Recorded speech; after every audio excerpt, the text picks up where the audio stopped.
I discovered a secret that set my destiny in motion that day.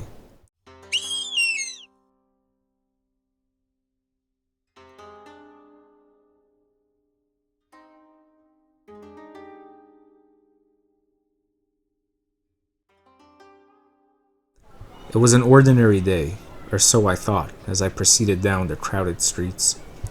So far, nothing about it had indicated that it would be otherwise. The sun had risen the same as yesterday. The wind blew the dust from the earth like before. The sound of clamor and business rang throughout the bustling marketplace as usual. It was the same as always. I continued my walk through the city streets. Morning was giving way to noon, and with it, it grew from hot to hotter. And so, bored and with nothing to do, I wandered aimlessly from the city. That great city. A holy city. A sacred city. The city that I was named after. The city was home to Enlil, the chief god, the god of wind, air, earth, and storms, one that grants kingship. Such was the city that I came from, and truly my destiny was such. I mused over similar thoughts in my mind as I walked.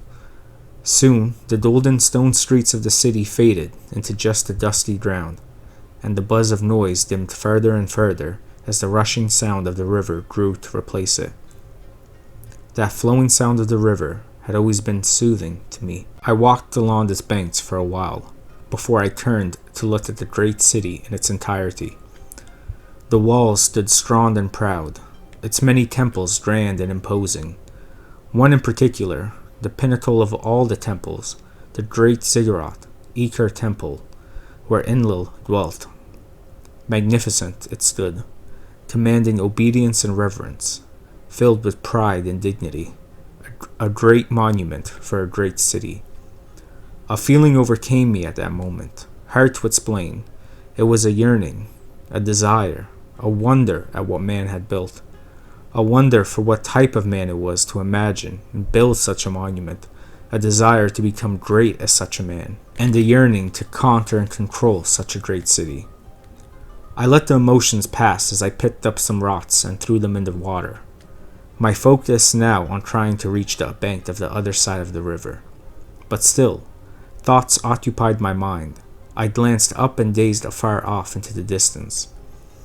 Many other great cities lay beyond, though I had never set my eyes upon them. What would they look like? What of the people that inhabited those cities? Were they just as great as the city I was brought up in? I reached for another rock, but it didn't move, so I kicked it. It hurt my toes without budging. Angry now, I decided to focus my wrath on it. How dare a rock injure me? I brushed the dust off it. My plan was to dig it up and smash it upon a large boulder nearby. Its punishment for hurting me and making me look foolish. Only, as I dug it out the ground, I realized it wasn't a rock. Lines were etched upon it. Writing. It was a clay tablet. Quite large, though it had once been clearly bigger before, as its corners were broken off and its bottom torn.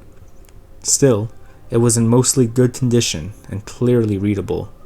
So curious, I read it.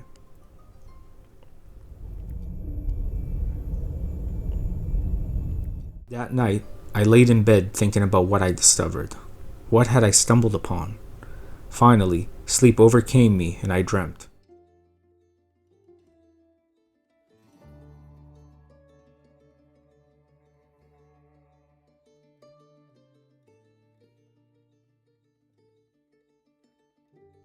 My dreams would one day come to pass.